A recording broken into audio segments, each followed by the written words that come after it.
Today I'm reviewing Terminator for the NES, the first game.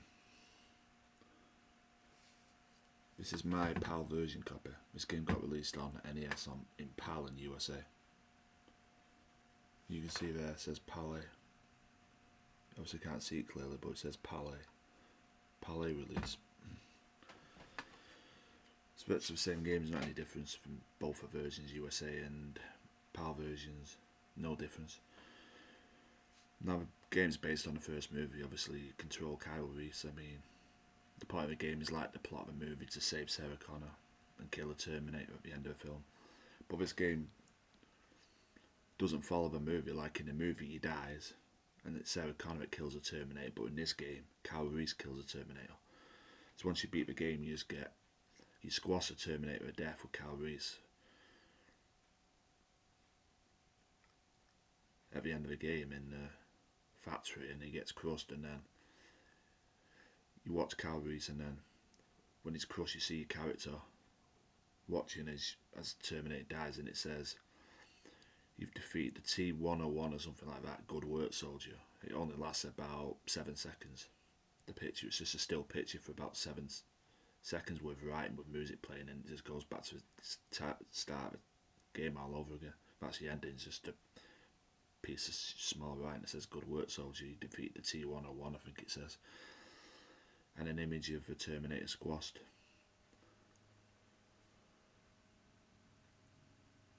And that's the end of the game. But yeah, you start off, I think your first stage is you've got to make it to 1984, and then you've got to find Sarah Connor, and then you've got to find her at the police station. Now this game gets stiffed by a lot of people, especially the angry video game nerd if you watch his review of this game, but this game isn't as bad as what he says it is. I mean,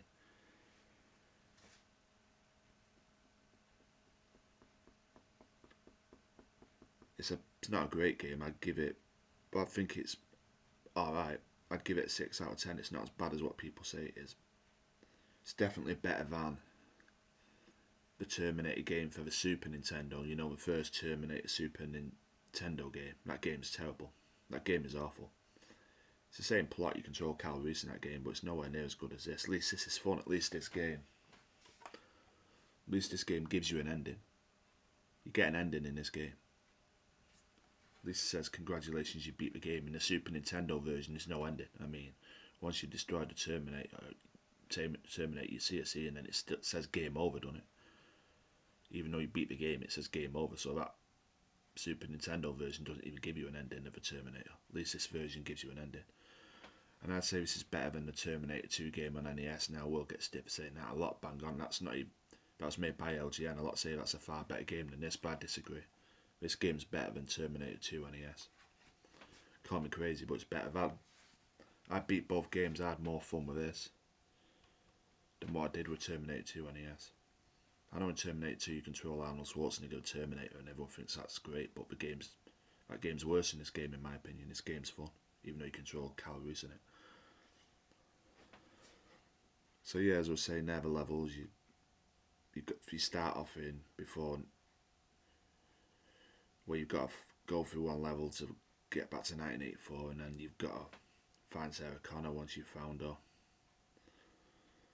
you've got to then find her in the police station, and you've got to kill a Terminator. So yeah, give a game a 6 out of 10. It's not the greatest game in the world, but it's not the worst either. It's not as bad as what people say it is.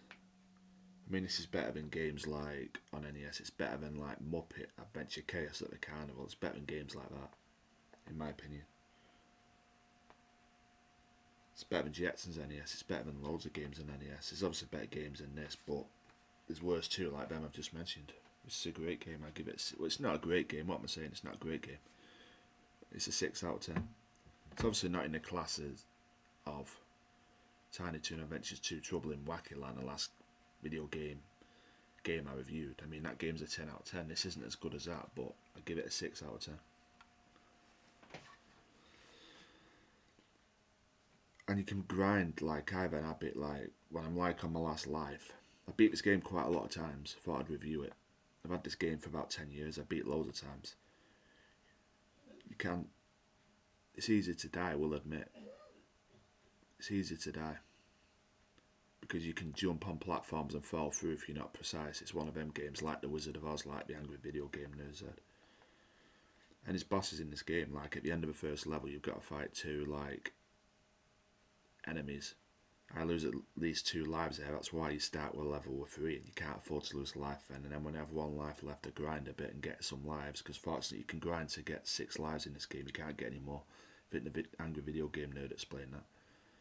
You can grind and get 6 lives, but no more. Like he left it all night, didn't he? Or he was supposed to have done, and he hoped he would have got more, but no, you can only get 6. But yeah, they're the 2 first bosses, and then after that, I was thinking I just beat this game 1 hour ago as well, I'm reviewing it. Was there any more bosses? No, I think they're the only bosses before the final boss against the Terminator, Arnold Schwarzenegger. Them 2. Oh yeah, of course. You have 2 races with Schwarzenegger, don't you? On the road. The first one's not hard, but the one before you get to the factory, that one is hard. Like I lose 1 life on the second race farm, but the first one's only about 30 seconds long. The first one, it's easy to avoid him and not lose a life where you're on the road on the first one, but the second one is harder because the road's more awkward positioning and easier to get hit by him. So I lose at least 1 life there. But I have an habit when I get to a police station before the second race with him where I lose at least 1 life, which is a harder race, like I just said.